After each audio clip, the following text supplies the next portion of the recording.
Welcome back. So today let's start with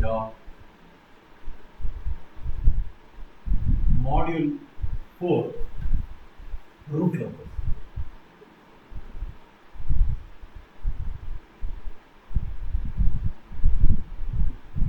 Root locus. All right. So let me take a brief introduction. Okay. Now, in module 3, that is the second part of module 3, we looked at Ruth-Hurwitz criteria, right? So using Ruth-Hurwitz criteria, one can comment on system stability in the sense whether the system is stable or unstable. And you could also find the range of k using Ruth-Hurwitz criteria. So that was the second advantage, you could say. And the third advantage of RH criteria is something like you will be able to know how many roots are present on LHS of the S plane and how many roots are present on RHS of the S plane. Alright.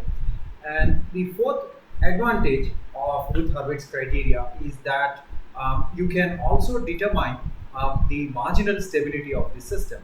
And this marginal stability plays an important role when you plot the root locus. So somewhat it helps your root locus plot also by finding out k marginal and the associated the roots on j omega axis.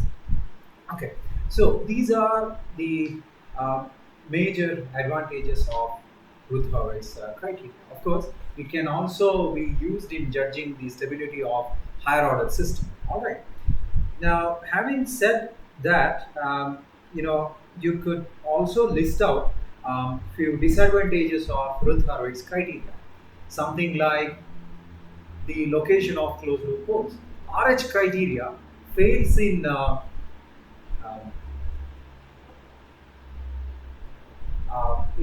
one major aspect, that is the location of closed loop poles.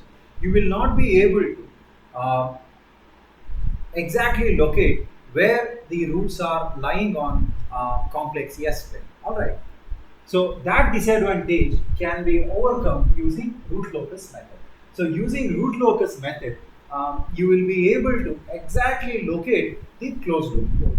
All right.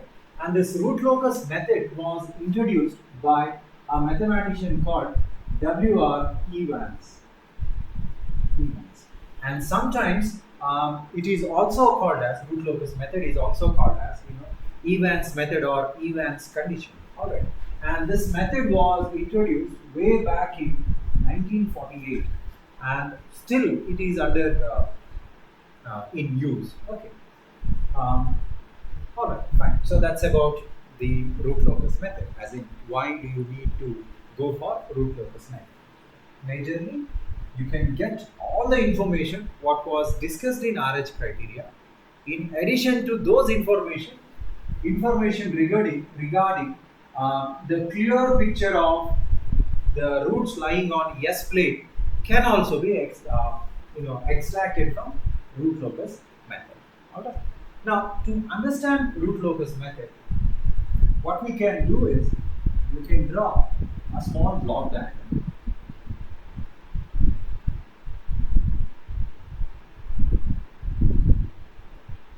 Okay, let us consider K as the gain of the amplifier. Normally, this gain is used to increase the signal strength of the error signal. Because error signal normally low amplitude signal. So in order to pass it on to the actuator, the signal strength needs to be increased, and that can be done by using gain K. And this gain K will also help in minimizing the steady state error. Of course, the trade-off between steady state trade-off between gain K and overshoot you have already seen in module 3. But if you select an optimum value of K, you can expect a finite steady state error with a small overshoot. Alright, fine. And of course, let's consider a negative feedback control system. Okay. So the characteristic equation of this particular system can be given as f of s is equal to 1 plus, okay, g of s into h of s. But in our block diagram, g of s is connected in cascade with gain k. So you can say k into g of s into h of s is equal to 0. So this is our characteristic equation. As you can clearly observe in the characteristic equation, that in your characteristic equation, term k is appearing. And k, as I said in the beginning, it refers to the gain of the forward path. Okay. So as you vary the value of k, quite obvious that the roots of the characteristic equation are going to vary. So in order to understand the variation of k on the locations of roots of the characteristic equation, which are nothing but poles, what we can do is we can consider a sample transfer function. Okay. Let's say suppose we have g of s into h of s is equal to, say suppose, k into s into s plus 1 into s plus 2. Okay. Let's say this is our open loop transfer function. G of s into h of s is equal to k divided by s into s plus 1 into s plus 2. Okay. Now, if you find the characteristic equation f of s is equal to, you would get 1 plus g of s into h of s, right? And when you simplify, you can do it. 1 plus k divided by s into s plus 1 into s plus 2, and you can take out the LCM. You are supposed to get the characteristic equation as s into, I'll open up this, s square plus 2s plus, sorry, 3s plus 2 and plus 2. Or you can say that f of s is equal to s2 plus 3s square plus 2s plus k is equal to 0. So this is our characteristic equation for this particular function.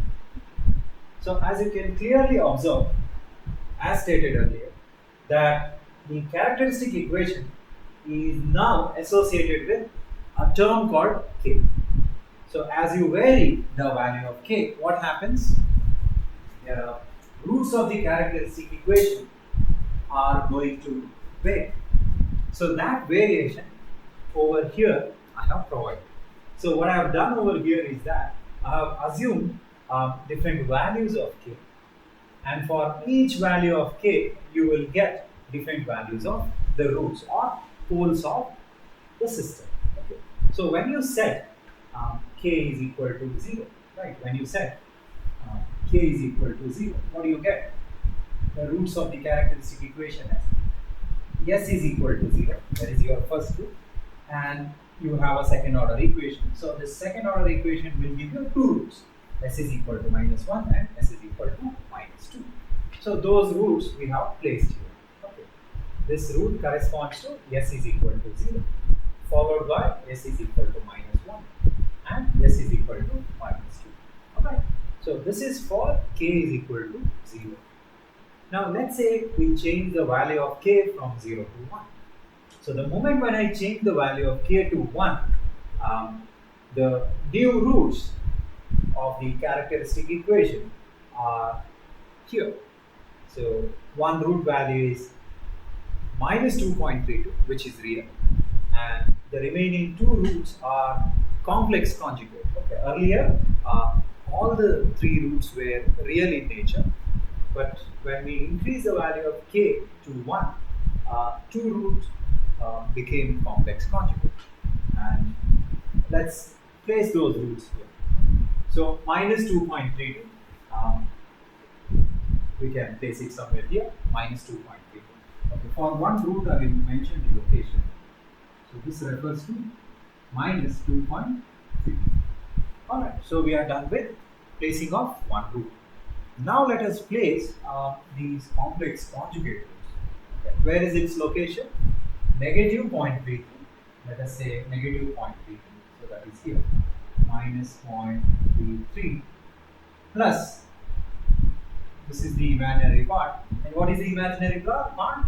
J 0.56, J 0.56, and the conjugate is here, this is its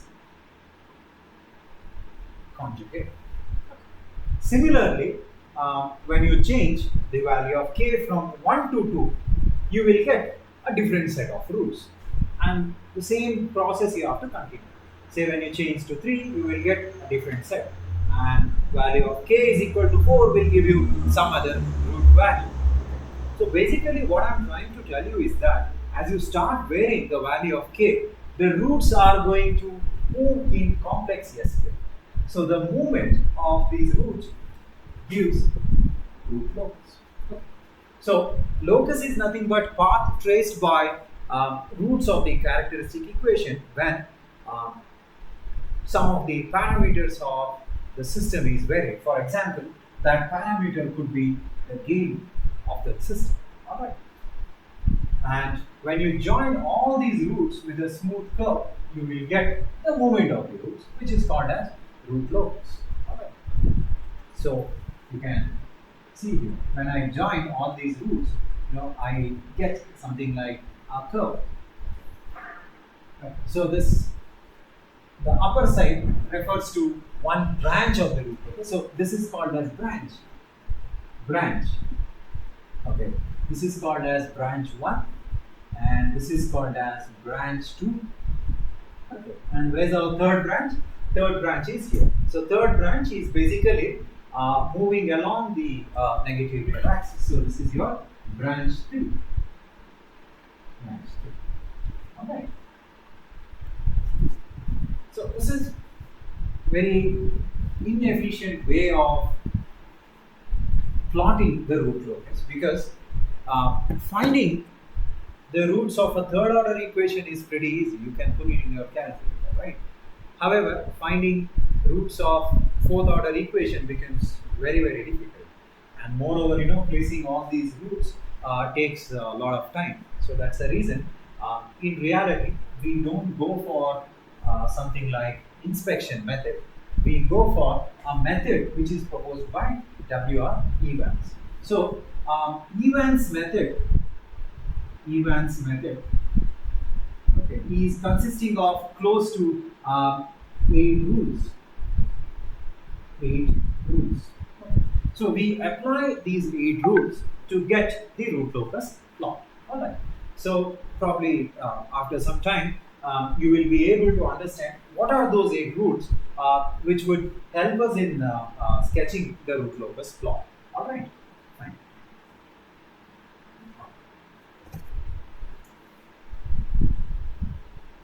So now in this graph, let me talk about few important terminologies associated with root locus. Alright. Okay, I'll erase off all these equations. Some important terminologies associated with root locus. Okay. So one important terminology is branch. So branch I have already mentioned, right? So this is your branch. This is another branch. And this is your third branch. So branches are nothing but the arms of the roots, in the sense when you vary the value of k, the roots are going to vary. And when you connect all these roots with a smooth curve, you will get something known as branch. And then we have a very important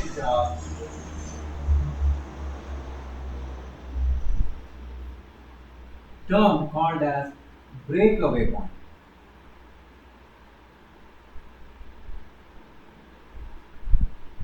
Breakaway point. Okay. Now, I want you to pay your attention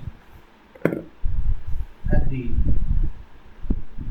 origin point. When k is equal to 0, the given system had its root. One root was on origin, the second root was on -1, and the third root was on -2. And when you started varying the value of k, what happened was, out of three roots, one root remained real throughout, right? You must have observed -2.32, -5 -2.52, etc., etc. So out of three roots, one root remained real throughout the k variation. However, the remaining two roots did not remain real. For few values of k, the roots became complex conjugate, right? So here you can see those complex conjugate roots. Okay. Now, for k equal to 1, we got the root value as -2.3 plus or minus j.5, and so on and so forth. So what you can do, you can connect all those roots, right? And this is what we get when we connect all those roots. Now, if you were to, extrapolate that particular branch, what you will get is the meeting point of branch 1 with branch 2. So that meeting point is found on the real axis. The meeting point of the two roots is called as the breakaway point. So beyond breakaway point, the root value becomes complex conjugate. At breakaway point, what is the root value? Repeative, negative, real. It can be positive real. Now, with respect to the given context, the point is found on negative real axis, so I am writing repeative, negative real. Sometime back, we also discussed about critical damping, right? So this refers to critical damping. That means to say, when you set zeta is equal to 1, you will have two roots, repeative roots, lying on the negative real axis. So your breakaway point is an indication of the critical damping. So this is your breakaway point. And then you can mark something known as asymptotes. Asymptotes.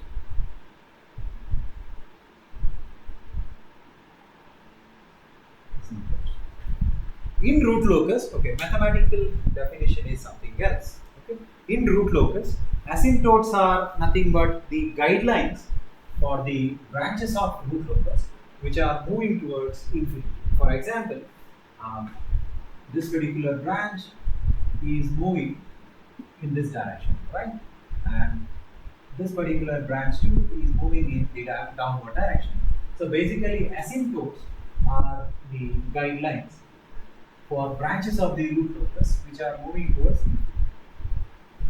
So these are the guidelines. So in root locus, as I was mentioning, we will not be finding out 20 or 30 values of the roots. No, we just draw the asymptotes, and with respect to these asymptotes, we simply draw a curve. Okay, because nobody has so much time to calculate on the roots of the characteristic equation. Okay, asymptotes. So as I said, asymptotes are nothing but guidelines for the root locus branches which are moving towards infinity. So this branch moves towards infinity. It just keeps on moving. Okay, asymptotes. And asymptotes, and meeting point of asymptotes is called as centroid, sigma. Okay. Meeting point of asymptotes is called as centroid.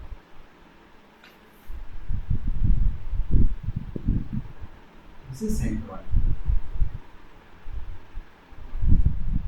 denoted by sigma. Okay. Fine. This much is enough actually. Okay. And the remaining terminologies I will teach as and when it comes. Okay. So branch is nothing but the locus of the root locus.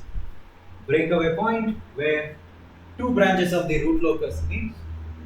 Asymptotes, guidelines for the branches of the root locus meeting at or moving towards infinity. Centroid is the intersection point of asymptotes. Alright.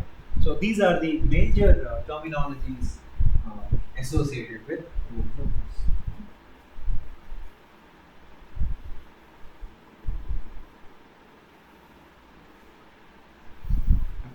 Now, did you observe one thing, that for whatever root locus I had plotted, was there any symmetry?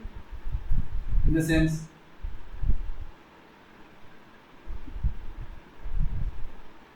this is -2, -1, and this is 0, right? Somewhere here you had one branch like this. Somewhere here you had your second branch like this. And this was your third branch. Branch 1, branch 2, and branch 3, right? So this was your root locus plot for the previous problem.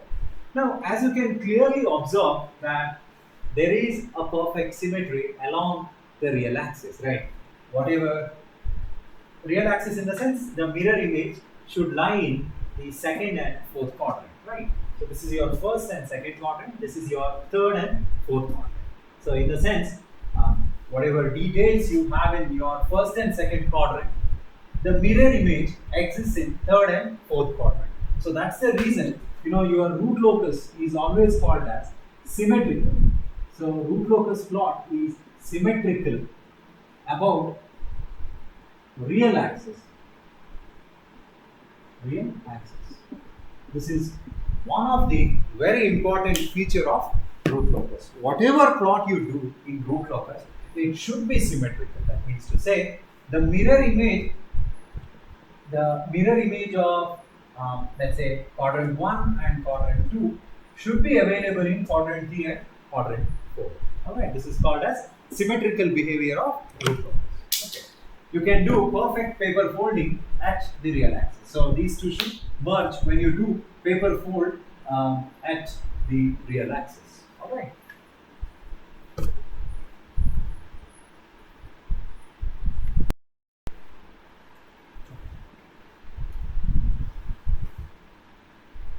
So that was about the introduction of root locus. Okay. Now let us look at Evans condition.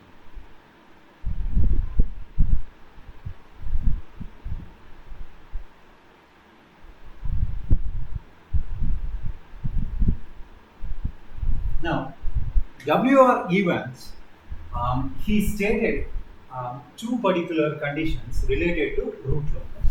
The first condition is called as angle condition, and the second condition is called as magnitude condition.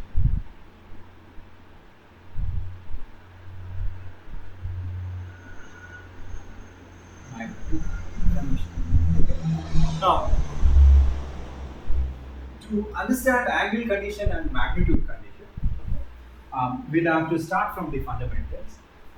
Say suppose f of s is equal to 1 plus g of s into h of s, which is 0. Is the characteristic equation of the closed loop transfer function. Okay. So let us rearrange this equation. So what I can write is open loop transfer function g of s into h of x is equal to, okay, this unity I can take it on right hand side. So what do I get? I get -1. And to keep it in complex notation, let me write j0. And as I comment, I can write complex notation. Complex notation. Alright. Now, this is very important relation from root locus point of view, because g of s into h of s can be represented as a complex number. Whenever you have a complex number, you can convert it into polar form, right? So polar form basically gives what? Magnitude and angle. So by converting this number into polar form, you can get the angle condition as well as magnitude condition, because in polar form, we convert a complex number, from x plus iy form to r at an angle theta. r being the magnitude and theta being the angle between the two entities. All right, fine. So this is what we are supposed to do. Now, first let us find the magnitude. So magnitude of let's say equation 1. Equation 1 is mod of g of s into h of s is equal to 1, right? Because magnitude of -1 plus j0 is under root -1 the whole square plus 0 squared. So obviously you will get it as 1. So that's your magnitude condition. Okay. Importance of magnitude condition sometime later I'll discuss after this. And when you take the angle, okay, what do you get? The angle of g of s into h of s. Angle of g of s into h of s. Okay. So that is you can write polar of -1 comma j, -1 comma 0 in your calculator. Now you see here, this is not +1, this is -1. That means to say -1 is found here, and you basically measure the angle from the positive real axis. Right? So what is the angular rotation? It is 180 degrees. So one can measure -1 in clockwise notation or in anti-clockwise notation. So that's the reason, whenever we write the condition for angle, we write it as plus or minus, because few can take the angle measurement in clockwise sense and few can take the angle measurement in anti-clockwise sense. So to absorb both these senses, you can write plus or minus. And what is the angle? It is 180 degrees. Plus or minus 180 degrees. Now I am maintaining a small gap between the sine and 180 degrees because I need to introduce a multiplication factor, and that multiplication factor is 2q plus 1, and this multiplication factor is due to the presence of the number of open loop poles and open loop zeros. So q is basically a count which varies from 0, 1, 2, etc., etc. 1, 2, 3, so on and so forth, till p minus z minus 1, where p is open loop poles, z is open loop zeros. Okay, that's because in your system you may have one open loop pole, two open loop pole, three open loop pole, etc., etc. So this angle depends on the count of open loop poles and zeros. Okay, so that's the reason this multiplication factor 2q plus 1 is introduced. Hope you understood. Okay. So this is about the angle condition and magnitude condition. So magnitude condition is mod of g of s into h of s is equal to 1, and the angle condition is angular part of g of s into h of s is equal to so on and so forth. So therefore,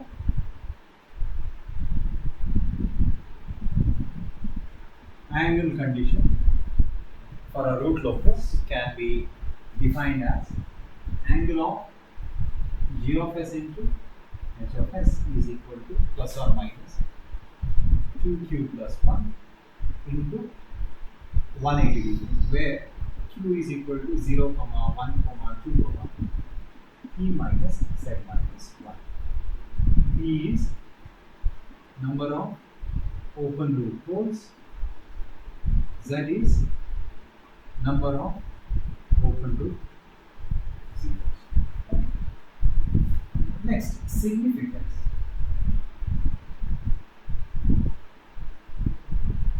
What is the significance of this angle condition? Now, let's say I have a root locus plot. Don't worry, what is this plot? Let's say the plot is of this kind.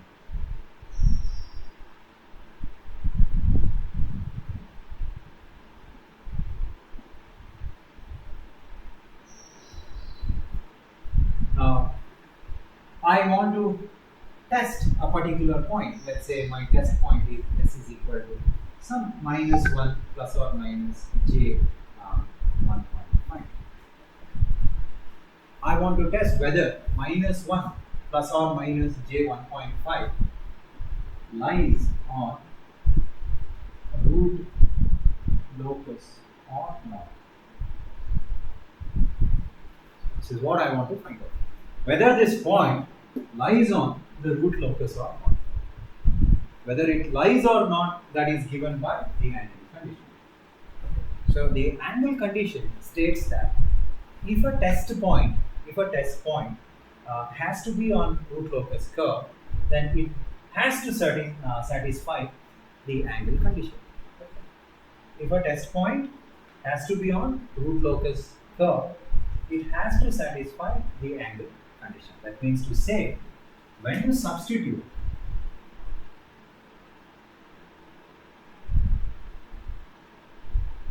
s is equal to, let's say, minus 1 plus j 1.5, you must get the angles as plus or minus 180 degree. That is when q is equal to 0. When q is equal to 1, it is 2 plus 1, 3. So 3 times 180 degree or plus or minus 5 times 180 degree. Upon substitution, if you get the angle as plus or minus 180 degree or odd intervals of 180 degree, you can say that the given test point lies on root locus. If it doesn't satisfy the angle condition, you can say that the given point doesn't belong to the root locus or doesn't lie on root locus. So validity of a test point can be checked using angle condition. And to check the validity, what you are supposed to do? You are supposed to substitute the test point value in your open loop transfer function and extract the angle. If the angle satisfies the angle condition, you can say that the test point is lying on the root locus curve. If it doesn't satisfy the angle condition, then you can say that the test point doesn't lie on root locus. So let us consider an example to understand the angle condition. Okay. So given that g of s into h of s is equal to k divided by s into s plus 2 into s plus 4. Find whether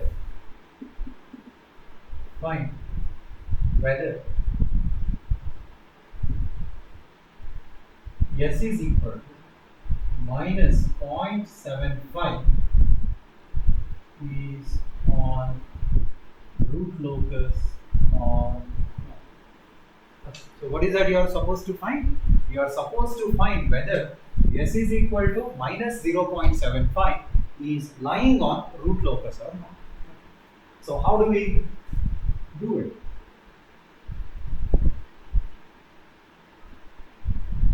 How do we do it? Answer is angle condition.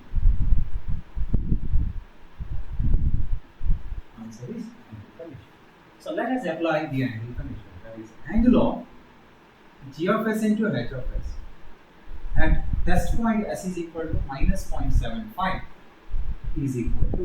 Okay, let us calculate the net angle of the open loop transfer function. So angle of k divided by angle of s. But in place of s, what is that you are supposed to substitute? Minus 0.75.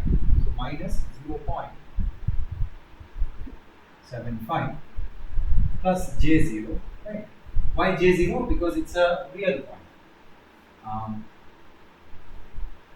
Then plus the second angle. Okay. You can use plus sign because angles are algebraically added. Again, you have yes value as minus 0.75 plus 2. So you would get 1.25 plus J0 plus angle of the third factor. So you would get 3.25 plus J0.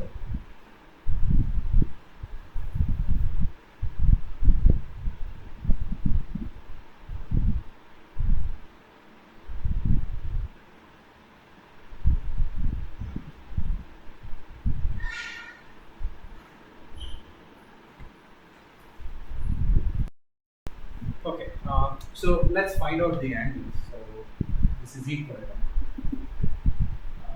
k plus j0. So whenever you have positive real part, the angle is 0 degree divided by, you have negative real part, so angle you will get it as 180 degree, okay, plus positive real part and 0 imaginary part, so 0 degree angle you get, plus this is also 0 degree angle.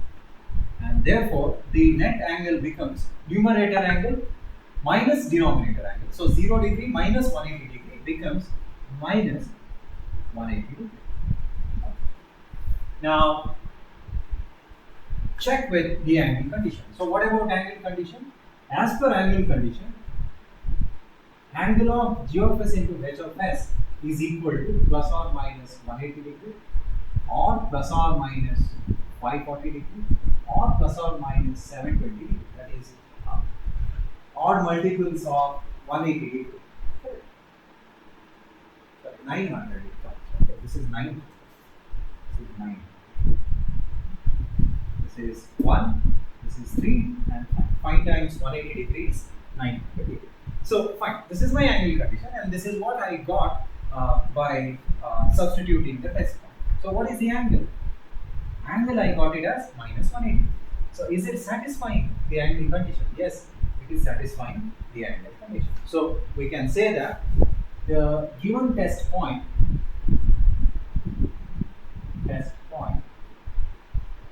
s is equal to minus 0.75 lie on RL. RL stands for root locus. This is how we test the angle condition. Let me take an example 2 in which the dual condition that is obtained. So let's say for example we have something like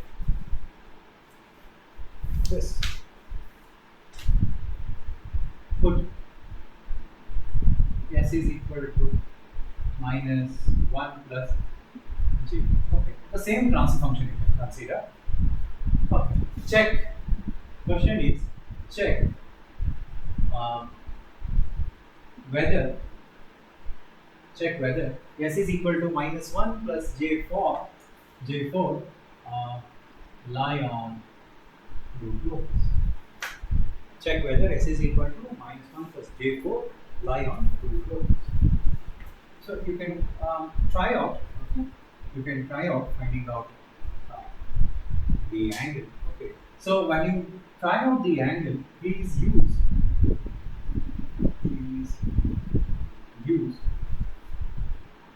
polar of real part, imaginary part. Don't use tan inverse of y by x. Okay, because tan inverse of y by x works in quadrant 1. Okay, tan inverse of y by x works in one quadrant, and the angle rotation in one quadrant is 90 degree. But whenever you have this real part negative, for example, let's say I have minus 2. So when you measure the angle, it is 180 degree rotation. Okay, but your tan inverse of y by x in calculator gives theta with respect to one quadrant only. Okay, so that's the reason you may get different answers. So don't ever use this. Always you use the polar option in your calculator. Okay, I hope you know where is it. The polar option is somewhere here. plus sign. Okay. Near to this plus sign, you have this polar option. For that, uh, in order to use polar option in the options, you have to use selection 1. You have to come to COMP mode, computation. Okay, don't keep it in complex.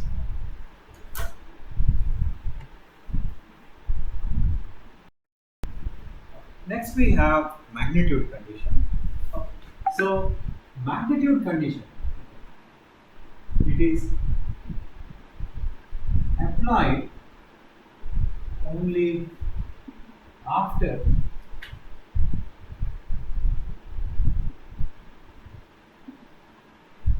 checking the validity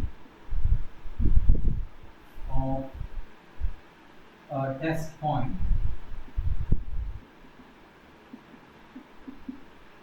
using angle. Okay. So always remember, this magnitude condition is applied only after the application of angle condition. In the sense, first of all, you have to check whether the test point belongs to root locus or not. Okay. If test point belongs to root locus, go for magnitude condition. If the test point doesn't belong to RL, then don't apply magnitude condition. Makes sense, right? When it is not the part of root locus, then what's the point in finding out the magnitude condition? Okay. So you have to apply magnitude condition only when the given test point satisfies or validates the angle condition. Okay. Now, what do we get by applying magnitude condition? So by applying magnitude condition, so using magnitude condition, we can estimate, or you can find, you don't have to write estimate, you can find the unknown value of k at a given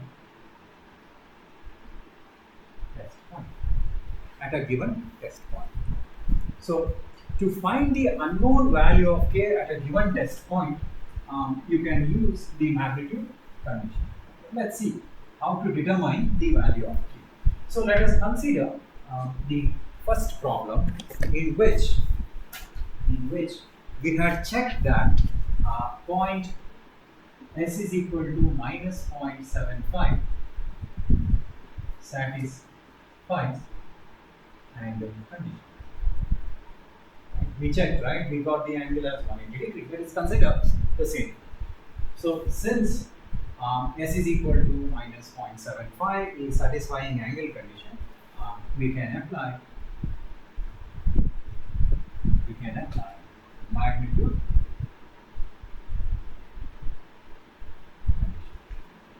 condition. So given that g of s into h of s is equal to k divided by let's say s into s plus 2 into s plus 4. Alright. So okay, we'll apply magnitude condition. As per magnitude condition, what is it? Mod of g of s into h of s is equal to 1, and the given test point s is equal to 0.75 minus 0.7. Alright. S is equal to minus 0.75. So you have to consider the modulus. So it is equal to 1. So 1 is equal to k mod k divided by mod s. And what is the value of s? 0.75 into mod of minus 0.75 plus 2, that is minus 1.25, into modulus of minus 0.75 plus 4, that's 3.5. So that is equal to k divided by modulus of 0.75 is positive value, right? So 0.75 into 1.25 into 3.25 is equal to LHS 1, or k is equal to, you can multiply and you can multiply with unity, so basically you get 0.75 into 1.25 into 3.25, and that is equal to, just multiply and see, 0.75 into 1.25 into 3.25, so it gives about 3.04. So this is the value of k at this particular test point. So we can find out the value of k at a given test point, provided that point satisfies the angle condition. Very, very important. Okay. So in exam, you will be asked to explain angle and magnitude condition. Say for example, for about 6 to 8 marks. So you have to explain how to get angle and magnitude condition, and what is the significance of angle condition, and what is the significance of the magnitude condition. So today I will circulate the notes till angle and magnitude condition. All right.